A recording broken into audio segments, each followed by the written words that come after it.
Naimbag nga aldaw kada kayo aming kakabsat and welcome back to my channel. Meron po akong napanood na episode ni Derek Freddy Valera. I'm sure kilala niyo po itong BBM vlogger na to. Madalas ko po siyang pinanonood. At ang topic po natin ngayon ay nanggaling kay Derek Freddy Valera. Meron po akong papanood sa inyong 3 video clip. Pero yung pangatlo pong video clip ang pasabog talaga. Ito po ay ang interview ni Cathy Binag sa SMNI. Na ang sabi-sabi, ito daw ay dinilit ng SMNI. So, umpisahan po natin dun sa first video. Doon po sa pinapakilala ni Lorraine Badoy, itong si Cathy Binag. Pakinggan po natin mabuti, pero ang gusto ko lang na tandaan ninyo ay nung sinabi ni Cathy Binag na hindi siya close kay Sara at hindi siya close sa mga Marcoses. At ang paglantad daw niya ay hindi paghihiganti sa kanyang dating partner.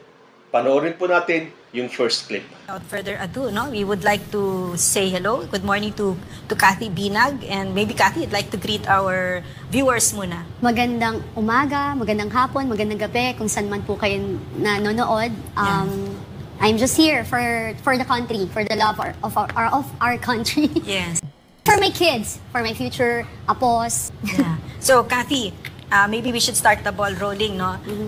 First of all, kasi meron kang recent na interview over the weekend with Mahardika na talaga naman nadagundong kaming lahat doon, no? Yeah. But really, I've learned kasi, Cathy, that the truth is very powerful. Very, very powerful.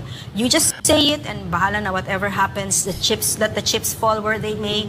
And for me personally, and for a lot of us Filipinos, no, a huge piece of the puzzle. So that a lot of things suddenly made sense. So, may I ask you first, no, that revelation that you told us, no, one revelation after another, very shocking revelations. First, lay the groundwork, no, kasi we want to make this very clear. Are you doing this for vengeance? Are you mad at Tony Boy? Ang revelation mo is that it's si Bongbong Marcos, si Liza Marcos, and their circles were very vengeful against you, diba? They treated you really badly after the breakup with your ex, no? So, I would like to clarify if this is what is your intent in doing this. Parang it's too late for me to do that. Parang sobrang tagal na, nag-move on na kami pareho. What triggered me talaga is like, number one, I'm not from Davao, okay? And I'm not close to Sara, not close to the Marcoses. You know, I only have my relationship with Tony Boy. And we've been together for 10 years. And to all those people around there, was like trying to say na I'm a mistress. And to be honest, a while ago, I was just talking to a friend. And I was crying in the car. Sabi ko, I don't know where this, yung lakas ng loob ko nang gagaling. I don't, katakot-takot. Yeah. Sabi ko, hindi ko alam, naiiyak ako. Yeah. Just, you know, sometimes you question it. You question it, natatakot ka ba? Alam mo, motivate ko sarili ko, matakot ka, Cathy, matakot ka. Pero wala talaga. I think it's the Holy Spirit just doing it for me. And it's funny because a lot of friends after my interview called me, especially my best friends, talagang minura ako na, what is happening? Ganyan. Tapos parang sabi ko, I don't know. It's just happened. Naniramdaman ko lang na, I need to do it. I need to do it not out of vengeance but for the people. O yan, sabi po ni Cathy Binag, hindi siya close kay Sara, hindi siya close sa mga Marcoses. Pero mamaya po sa second video, meron po magsasalita na isang kaibigan ni Cathy to debunk at kontrahin itong kanyang mga sinasabi. Pero meron lang akong isang puntong gustong bigyan ng reaction nung sinabi niya na hindi rin siya close sa mga Marcoses. Okay, kung hindi ka close sa mga Marcoses, sa tingin mo papayagan ka ng grupo, itong grupong sinasabi ni Cathy Binag na nagse-session. Kung hindi ka close sa mga Marcoses, sa tingin mo papayag sila na makita mo sila, mapanood mo sila na sila ay nagse-session? Papayag ba sila na mayroong isang outsider, yung hindi naman nila ka-close, ang makakakita na sila ay nagse-session? So dito pa lang po sa interview ni Cathy Binag, makikita po natin na talagang itong si Cathy Binag ay nagsisinungaling at gumagawa lang ng kwento. Dahil ang alam ko, yun lang po mga nagpa-pot session or kahit na anong drug session yan, na usually ang nagse-session ay yung talagang magkaka-close na at yung mga magkakakilala na at hindi sila papayag ng merong outsider na panonoorin lang sila habang sila ay nagda-drug session unless kasama ka doon sa session na yon. So ngayon, meron din pong inilabas na video itong si Derek Freddy ng isang kaibigan nitong si Cathy na naglabas din ng kanyang pasabog at pakiusap dito kay Cathy Binag. Pakinggan po natin siya. Kaya ako may mensahe ako kay Kati. Kat, ikwento mo kung ano yung totoo. Alam ko nag-aaway kayo ni Tony, ni Boy. Nag-aaway kayo ni Manong Tony. O, di ba? Pero hindi niya naman kinuha yung bahay sa Ayala sa'yo. O di ba? Si Manong Tony ba nagbawi sa'yo ng bahay sa Ayala? Talagang kimakas si Margie. Hindi naman siguro si Manong Tony. Di ba, Kat?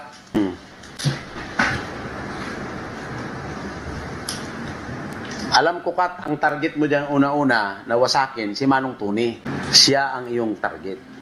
Collateral damage lang si BBM. Since na taga Davao ka at ang iyong acquaintances sa mga DDS at Maisog, siyempre sobrang lalim. Di ba, Kat? Di ba? Lalo na yung grupo mo sa GCI. O, di ba? Mga kaklase ni Inday Sara yun. Si Nep, di ba? Kaklase ni Inday Sara? O. Very close ka doon kay Nip. O, sino pa? Gusto mo pangalanan ko isa-isa? O. In so many instances, we're together in the White House of Manong Tony Boy. Okay? Anyway, yung lugar is part of Dakudao pa yan. Area, di ba? Nag-host kayo ng party madalas. Ini-invite nyo kami. O. So, I know the story. Huwag ka magpagamit, Kat. Sarap na ng buhay mo. Ang laki-laki naman ang napakinabangan mo kay Manong Tony. Kung ano, Kat, kung naghiwalay kayo at ayaw niya na, siguro, nagising siya sa katotohanan na kailangan niya talaga balikan si Margie, di ba? May mga anak sila eh. Wala naman kayong anak ni Manong Tony. Huwag mo nang anuhin yung Kat. Huwag kang magpapagamit sa politika, Kat. Magkakaibigan tayo. This is friendly advice. Huwag kang magpapagamit yan. Masisira ka dyan. Tahimik na buhay mo. Ang sarap ng buhay mo. Huwag mo sirain yan. Mahalin mo na lang yan yung bagong partner mo. Sobra. Alam mo, Kat, ang galing mo kasi magmahal, di ba? Oo, di ba? Ikaw na mismo sabi mo, tanga ka sa pagmamahal. Sa totoo lang, Kat, ang galing mo magmahal eh. Maganda ka, magaling ka magmahal. Mahal ka all out eh. Di ba? Sinisigaw mo pa nung Kat. Dinig na dinig ng dalawang tainga ko sa harapan ko. Medyo, alam mo na, pagka nagsasyat yung tao, di ba? Naggumaganyan ba, di ba, Kat? Anong sigaw mo? Matindi yung sigaw mo, Kat, nun. Nangingiti nga ako eh. Sabi ko, sana lahat ng babae katulad mo. Di ba? May sigaw ka nun eh. Tungkol kay Manong Tony Boy. Di ba, Kat? So ayan, hindi na siguro kailangan pang ipaliwanag kung pinanood nyo at pinakinggan nyong mabuti itong kaibigan ni Cathy Binag. Actually, kaibigan nila to ni Tony Boy, yung pong dating partner ni Cathy. At hindi po ba, nung sa first video, sinabi ni Cathy na hindi siya taga Davao, pero ang sabi nitong tropa niya ay taga Davao si Cathy. At sinabi din nitong kanyang kaibigan na siya ay close, na yung grupo nila Cathy ay close kay Sara Duterte. At lumalabas na kaya ginagawa ito ni Cathy ay para paghigantihan yung dati niyang partner. Ngayon, sasabihin ng iba, maniniwala ba tayo basta-basta dito sa paglabas ng lalaking ito na sinasabing kaibigan daw siya ni Tony Boy at saka ni Cathy Binag? Hindi daw kaya binayaran itong lalaking ito para kontrahin ang mga sinasabi ni Cathy? Di ganun din ang sasabihin natin kay Cathy Binag. Basta na lang ba tayo maniniwala sa sinasabi ng babaeng ito na out of nowhere, biglang lilitaw at maglalabas ng ganito mga akusasyon? Or tulad ng sinasabi nilang nabayaran yung kanyang tropa para counterin o pasinungalingan ang sinasabi ni Cathy? Hindi kaya may nagbayad din o may mga politikong ginagamit itong si Cathy para maghiganti sa dati niyang lover at idamay si President Bongbong Marcos? Tingin ninyo, sino sa kanilang dalawa ang nagsasabi ng totoo? Hindi kaya dapat sagutin din ni Cathy Binag itong paratang ng kanyang kaibigan? At ang pinaka-exciting part po ng ating episode today, nung sinabi ni Cathy Binag na pati ang mga anak ni President Bongbong Marcos at ni First Lady Lisa Marcos ay mga addictos din at gumagamit ng pinagbabawal na droga. Panoorin po natin itong pasabog ni Cathy Binag. Kasi it seems like the way they do it, wala silang pakialam sa mga anak nila. Ultimo sarili ng anak, pinababayaan lang magdroga eh, di ba? Ultimo sarili ng anak, pinababayaan lang magdroga eh, di ba? So, Really? what else do you do? Di ba? Yeah. Really? Mhm. I mean, even the Marcoses, their Yeah, kids? you can, really? ano, Really? So, gusto I pa mean, even the Marcoses, their yeah, kids? you can, Really? pa-hair follicle test rin po. Really? Opo. Yung nakita mo? Yun nga, that they're taking it, they're doing it, so... The president. You saw the president do it. To be honest, like, I didn't see, but I saw them, like, grupo sila. Kasi Yes. whenever they're in one, like, kasi private yan sila. They just invite. So, The president. You saw the president do it. to be honest, like, I didn't see, but I saw them, like, grupo sila. Kasi Yes. whenever they're in one, like, kasi private yan sila.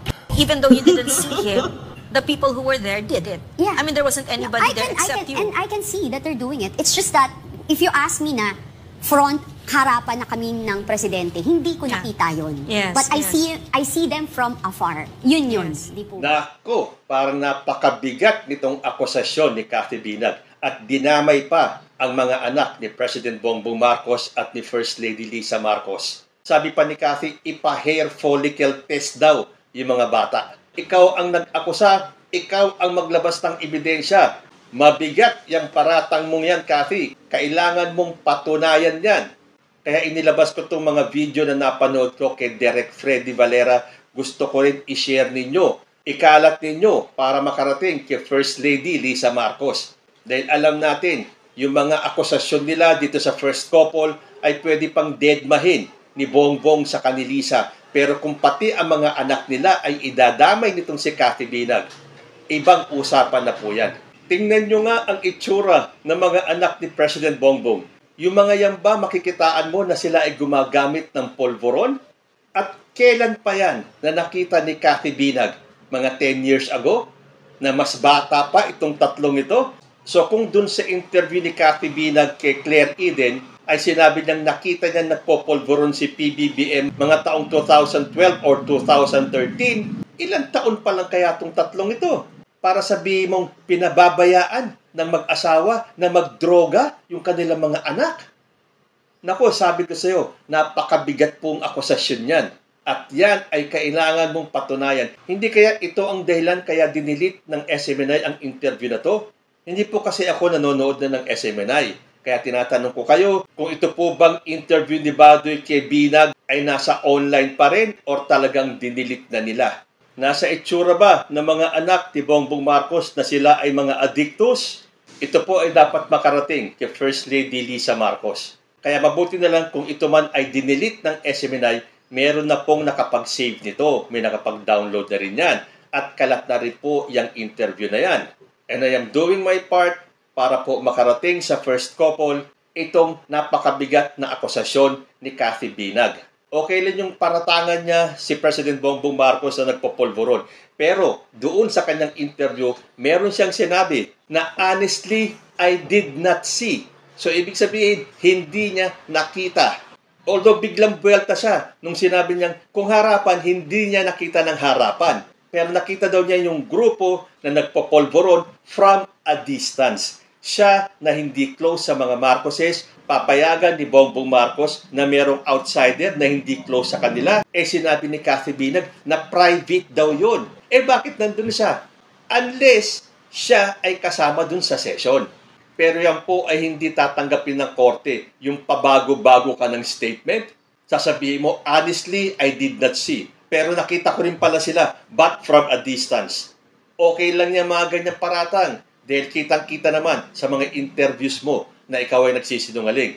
But the height of it, dinamay mo pa yung mga anak ng mga Marcoses. And I think, doon ka nagkamali. So tingnan nga po natin kung palalagpasin ito ng Marcos family. Dahil tayo pong mga magulang, kahit na tayo awayin, birahin, akusahan, pagbintangan, wag lang idadamay ang ating mga anak. Pero teka muna, ano na ba ang nangyari? Doon sinabi ng ating mga polis, nahahabulin nila yung mga nagpakalat ng fake polvoron video. Parang wala na tayong update na naririnig. Dapat po may masampulan na. Hanggat walang nangyayari, hanggat hindi kumikilos talaga ang ating kapulisan, hanggat walang napaparusahan, tuloy-tuloy po ang kanilang paninira. At ngayon, sobrang-sobra na po. Na pati ang mga anak na ni President Bongbong at ni First Lady Lisa ay isinama na nila sa paninira. Abangan po natin ang mga susunod na mangyayari. Kayo po, ano ang masasabi ninyo? Comment lang po down below at magbabalik ang usapang Tito Manny. Diyos ti Agnida.